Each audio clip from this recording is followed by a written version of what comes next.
povo, Vanessa aqui, e hoje vamos falar daquela série que todo mundo falou que era desnecessária, aquela série que impediu, aquela série que com certeza vai flopar antes mesmo de começar, não é mesmo? Agatha, desde sempre, Agatha all along. Mas será que ela valeu a pena nesses 9 episódios?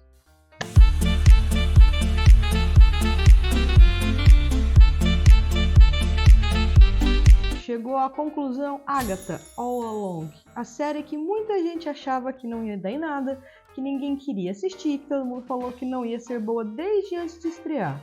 Afinal, uma série que pega uma personagem ali secundária do WandaVision e que se passa 3 anos após, poderia dar bom? Esse foi o questionamento. E agora, depois de 9 episódios, a gente sabe ou não o que vai ter spoiler no vídeo, então se você já assistiu de boa, ou se você não tem problema com isso, bora pra frente. WandaVision estreou faz mais de 3 anos. A primeira série do Marvel Studios chegou no Disney Plus, causou aquele alvoroço e foi muito boa. Ela colocou um patamar bem alto para as outras séries. Trouxe a Wanda, trouxe o Visão, trouxe os filhos da Wanda, trouxe todo um mistério e Agatha, a vizinha chata ali, que a gente não sabia quem era, até que descobriu que foi sempre ela que causou a maioria da confusão. O que aconteceu depois? Todas as outras séries, as outras programações da Marvel não foram tão boas. Todas essas séries aqui, muitas deixaram a desejar e muitas até esquecíveis em algum certo nível. WandaVision colocou um patamar muito alto de qualidade para uma série Marvel. Foca nisso, uma série Marvel. Então, quando essas outras produções saíram, foi um pouco desanimador. E se você considerar que o atual momento da Marvel no cinema também está deixando a desejar, essa série realmente parecia um desperdício, por assim dizer. Uma série que seria jogada ali, que ninguém ia ver, que não tinha tanto interesse, e era isso. O problema aumentou ainda mais quando o menino Heartstopper, o Joe Walker, foi escalado para a série. E ele sofreu um preconceito muito pesado na internet simplesmente por ser ele. Ou seja, tudo se encaminhava para essa série ser complicada de assistir. Um dos grandes acertos da Disney foi logo ter lançado os 2 primeiros episódios e não apenas um. Eu até falei um pouco mais detalhadamente sobre isso no vídeo que está aqui no card para vocês verem, que foi necessário porque a gente precisava reencontrar a Agatha, que ficou ali no final de WandaVision presa num feitiço, e a série precisava se encaminhar por ela mesma. Ela não poderia ser algo igual foi WandaVision. Sendo a mesma criadora, talvez seria um caminho mais fácil de se fazer isso. Ainda bem que não aconteceu. Os 2 primeiros episódios, eles resgatam a nossa memória dessa personagem, do que aconteceu, de onde ela está, já introduzem pistas sobre os mistérios, porém logo em seguida ela já pega o caminho próprio que seria excelente para uma série semanal. Como assim? De início vamos fazer um comparativo com séries da Netflix, depois passou para Marvel, para Disney Plus e outros streamings e outros canais. Eles lançam uma série de 8, 10 episódios e falam que não é uma série, é um filme em 8, 10 tantos episódios. O que é um problema, porque uma série ela tem que ser pensada como série. Exatamente nisso que a Agatha acerta de início. Você vê os episódios de maneira individual. Eles têm o arco deles ali, eles funcionam sozinhos, porém eles são unidos para contar a história no geral. Uma série pensada como série. Quem diria que quando você faz o básico, funciona maravilhosamente?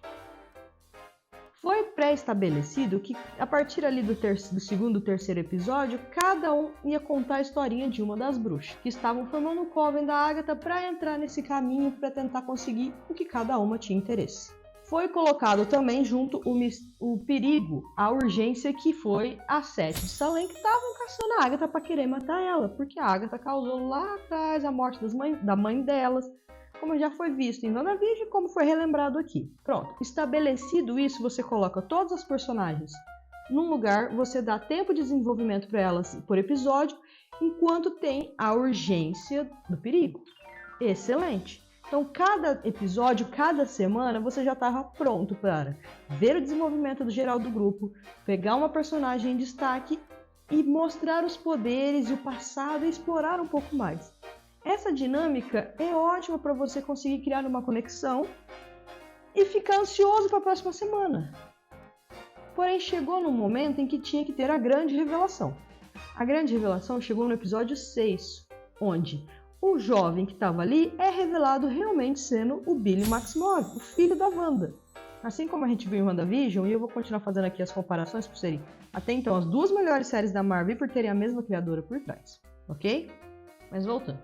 Assim como foi feito em WandaVision, teve um episódio ali no meio, mais pro final, que tem a grande revelação do plot, do que está acontecendo, do mistério. Nesse caso foi o menino Billy, que terminou o Rex, ele reencarnou no corpo do William e estava caçando ali um jeito de trazer seu irmão Tommy de volta. Ou seja, nós como audiência já estávamos, ok, revelado o grande plot, tem coisas em aberto, tem a questão da Agatha e da Hill, que foi muito bem trabalhada desde o começo, que não teve o desenvolvimento completo ainda. Tem a questão do filho da Agatha, tem umas outras bruxas para serem exploradas, mas até então o grande mistério já estava ali solucionado para nós. E quando chega o 7º episódio, ele tenta reafirmar isso fazendo o quê? Voltando àquela coisa de episódio semanal para explorar cada um dos personagens, com um desafio particular. Porém, o episódio 7, ele faz isso com maestria. Ele serve pra gente ver que não é porque um episódio já vai ser mais na nossa zona de conforto, já saber o que teoricamente vai acontecer, que ele não pode ser extremamente bem dirigido e extremamente bem atuado, causando uma reviravolta gigantesca na trama, enquanto ainda serve os moldes pré-estabelecidos. Além de tudo, tem a grande revelação de que já era um pouco explorada na internet pelos fãs, de que seria a Hill é a morte, a própria morte. Então, depois desse belo episódio, lindamente estrelado pela Patti LuPone, fazendo essa questão de jeitos diferentes de viver a linha do tempo, nesse vai e vem, nessa questão de exploração, a gente imagina que é o seguinte, os próximos 2 episódios vão ser mais uma tarefa, mais um desafio, e depois a conclusão. E não é, porque novamente essa série pega a gente desprevenida no episódio 8. Toda a questão da Hill e da Agatha é mais explorada, é mais explicada ali, só que sem muitas nuances. Eles deixam um pouco aberto para a gente também poder deduzir. Eles não explicam tão detalhadamente. Mas o que ficou claro é que o filho da Agatha morreu por algum motivo e a Hill, sendo a morte, ela tinha que levar.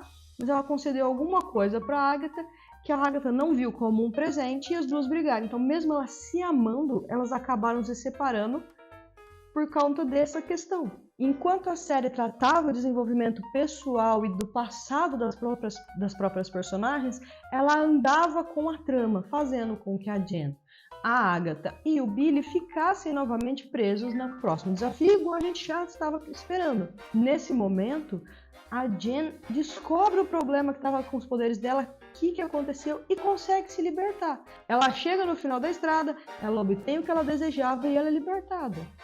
O Billy entra em desespero junto com a Agatha e nisso a Agatha percebe que ela tem que ajudar ele a encontrar o Tommy, porque você precisa sair daquele lugar que está para desmoronar. Toda a série mostrou que a Agatha criou esse apego com o Billy, meio ali, meio pra cá, vai pendendo para um lado o pessoal dela, vai pendendo pro egoísmo, ela vai e vem. Só que ela, de maneira ou outra, ela conseguiu encontrar o Tommy, por assim dizer, com o Billy, ela ajudou ele.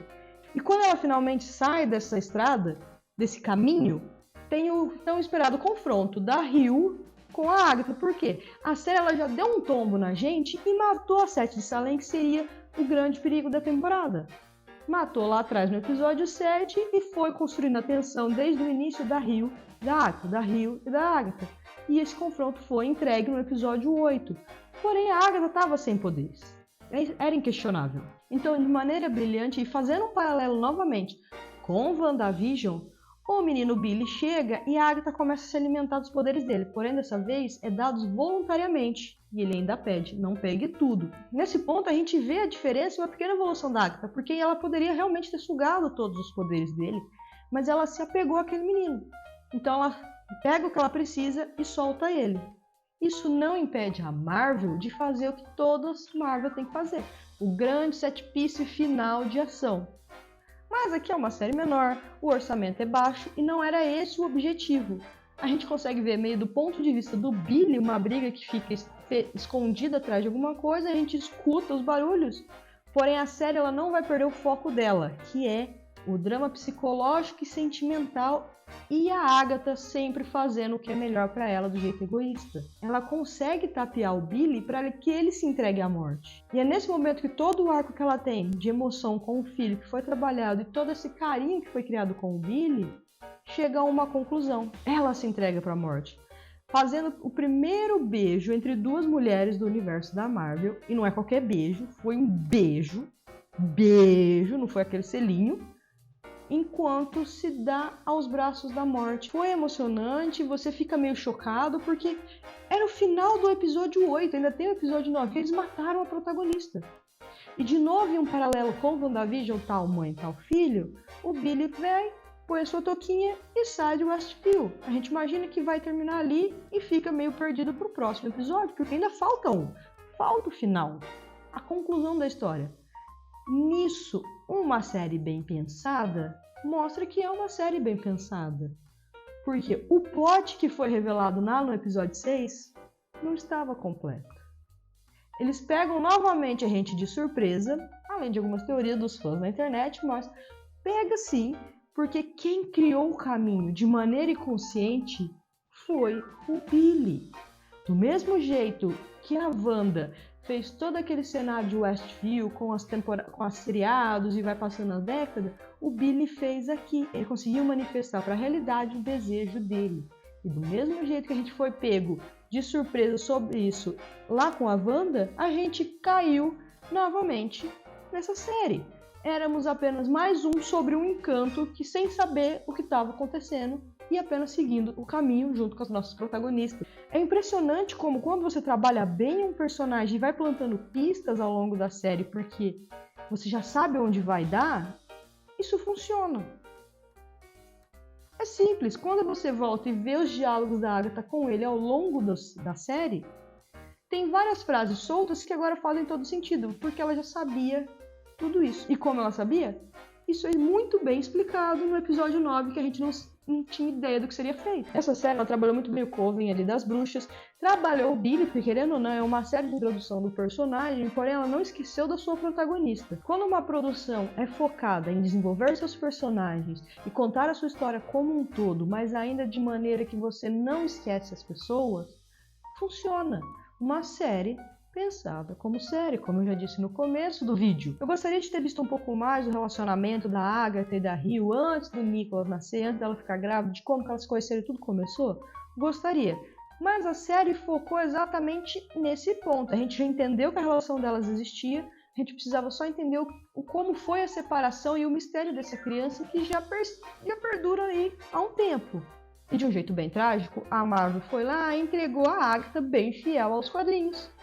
Um fantasma de cabelo branco. Sim, a Marvel até então manteve a protagonista morta, mas deu 5 minutos e trouxe ela de volta como fantasma e já uniu ela com o Billy para voltar à busca pelo Tommy, que agora teoricamente reencarnou em algum corpo, em algum lugar que eles não sabem onde é. Essa é uma série que chegou de mansinho, não prometia nada, ninguém tinha muito interesse, porém ela mostrou aqui personagens bem trabalhados, independente de quanto tempo a gente esqueceu eles ali, eles podem fazer você se apegar. Em um momento em que tudo que você vai assistir da Marvel parece que não leva a lugar nenhum, que é apenas uma preparação para outra coisa, outra coisa, outra coisa. Personagens são esquecidos, a Agatha vem como um respiro, um projeto praticamente isolado de todo o resto do universo da Marvel, e uma showrunner, uma criadora que se importa com seus personagens, que sabe exatamente onde eles estão e onde eles querem ir, que trabalha esse caminho, esse meio termo, de maneira elegante, conseguindo não apenas preencher os episódios necessários para completar uma temporada, mas com estofo e desenvolvimento que faz a gente se importar com todos que estão em tela. A morte da Lilia foi linda, foi poética e tudo que a personagem precisava. Você pegou alguém que até então tinha frases soltas e transformou isso em um modelo diferente de vivenciar a linha do tempo.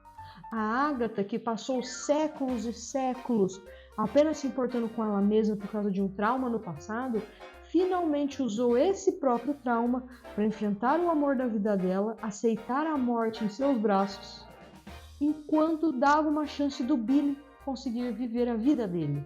Porque se ela já perdeu uma criança inocente, ela não vai deixar acontecer novamente.